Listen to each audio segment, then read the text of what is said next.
Hi అండి. ఇవాల్టి వీడియోలో ఎగ్ మసాలా కర్రీ ఎలా ప్రిపేర్ చేసుకోవాలో చూపించబోతున్నాను.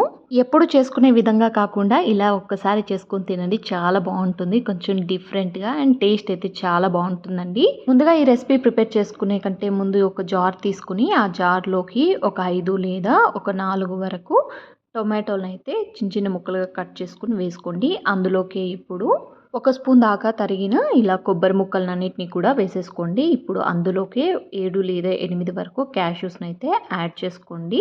ఇది మొత్తం పేస్ట్ చేసుకొని పక్కకు పెట్టుకోండి. మీ దగ్గర గసగసాలు ఉంటే అవి కూడా వేసుకోండి. ఇప్పుడైతే రెసిపీ ప్రిపేర్ చేసుకోవడం కోసం ఒక ప్యాన్ తీసుకొని అందులోకి 3-4 టేబుల్ స్పూన్స్ వరకు ఆయిల్ అయితే వేసుకోండి.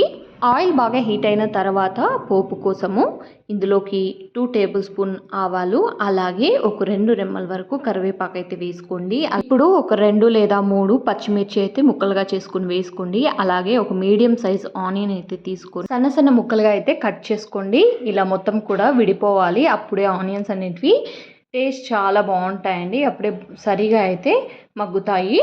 ఇప్పుడు ఈ ఆనియన్స్లోకి 1 టేబుల్ స్పూన్ దాకా సాల్ట్ అయితే వేసుకోండి.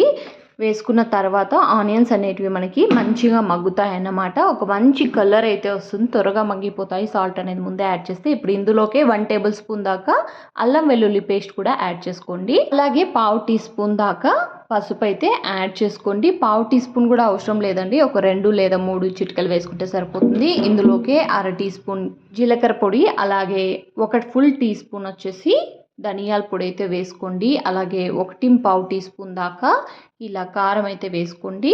అలాగే 1/2 టేబుల్ స్పూన్ దాకా మిరియాల పొడి వేసుకొని ఇప్పుడు ఇందులోకి నేను ఇక్కడ పౌడర్ చేసి పెట్టుకున్న బిర్యానీ ఆకు, చెక్క, లవంగం ఇవన్నీ మొగ్గ అన్నీ వేసి పౌడర్ చేసుకున్నానండి. అది కూడా 1/2 టేబుల్ స్పూన్ దాకా వేసుకొని మంచిగా మిక్స్ చేసుకోండి. ఇలా మసాలా పొడులన్నీ వేసుకొని మంచిగా మిక్స్ చేసుకోండి. ఇది ఒక 5 నిమిషాల పాటు మగ్గనివ్వండి. ఇప్పుడు ఇందులోకి మనం పేస్ట్ చేసి పెట్టుకున్నాం కదా, ఆ పేస్ట్ మొత్తం కూడా వేసేసేయండి. ఇప్పుడు జార్లోకి కొద్దిగా వాటర్ యాడ్ చేసుకొని ఆ వాటర్ కూడా ఈ పేస్ట్లో పోసేసేయండి. చూసారు కదా, ఇప్పుడు మొత్తము కూడా ఒకసారి మిక్స్ చేసుకోండి. ఇలా మిక్స్ చేసుకున్న తర్వాత ఒక 10 నిమిషాలు అలానే వదిలేసేయండి. మంచిగా బుడగలు వస్తాయి కదా, అలా 2-3 పొంగులు వచ్చిన తర్వాత ముందుగానే గుడ్లు అనేటివి బాయిల్ చేసుకుని సైడ్ తీసేసుకున్నానండి. అవి మొత్తం పీల్అవుట్ చేసుకొని ఆ గుడ్లకి మంచిగా ఘాట్లు పెట్టుకోవాలి. ఒక ఫోర్క్ తీసుకొని ఇలా ఘాట్లు పెట్టుకున్న ఎగ్స్ అన్నిటినీ కూడా ఇందులోకి వేసేయాలండి. వేసేసి మంచిగా కలుపుతూ మళ్ళీ అవసరమైతే ఒక 1/2 గ్లాస్ వరకు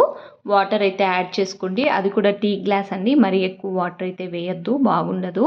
రైస్లోకి అయితే కొంచెం ఇలా గట్టిగా ఉంటేనే బాగుంటుంది. ఇన్ కేస్ చపాతీలో కానీ తినాలి అనుకుంటే కొంచెం పలసగానే ఉండాలండి. అప్పుడు కొంచెం వాటర్ అనేది ఎక్కువగానే వేసుకోండి. ఇప్పుడు నేనైతే ఇక్కడ రైస్లోకి అని చెప్పి చేస్తున్నానండి. సో రైస్లోకి అయితే ఇలాంటి కన్సిస్టెన్సీలో ఉంటేనే బాగుంటుంది తినడానికి. చూసారు కదా, ఎగ్స్ అనేవి అన్నీ మసాలాలోకి మిక్స్ అయిపోయి చక్కగా మసాలా అంతా ఎగ్స్కి పట్టేసిందండి. ఎందుకంటే మనం ఘాట్లు వేసుకున్నాం కాబట్టి. చూసారు కదా, ఇలా ఒక 5 మినిట్స్ వదిలేసేయండి. మంచిగా ఎగ్స్ మొత్తం కూడా ఇందులోకి మిక్స్ అయిపోవాలండి. అప్పుడే మనకి ఎగ్స్కి ఈ మసాలా అంతా పడుతుందన్నమాట. సో ఇప్పుడైతే మనకి ఎగ్ మసాలా కర్రీ అనేది రెడీ అయిపోయిందండి. ఇలా డిఫరెంట్గా ట్రై చేసుకొని అన్నంలో కానీ లేకుంటే చపాతీలో కానీ తిని చూడండి, చాలా బాగుంటుంది. మళ్ళీ ఎప్పుడైనా మీరు ఎగ్ కర్రీ చేసుకోవాలనుకుంటే డెఫినెట్గా ఇలా మసాలా కర్రీని రెడీ చేసుకుంటారండి. అంత బాగుంటుంది.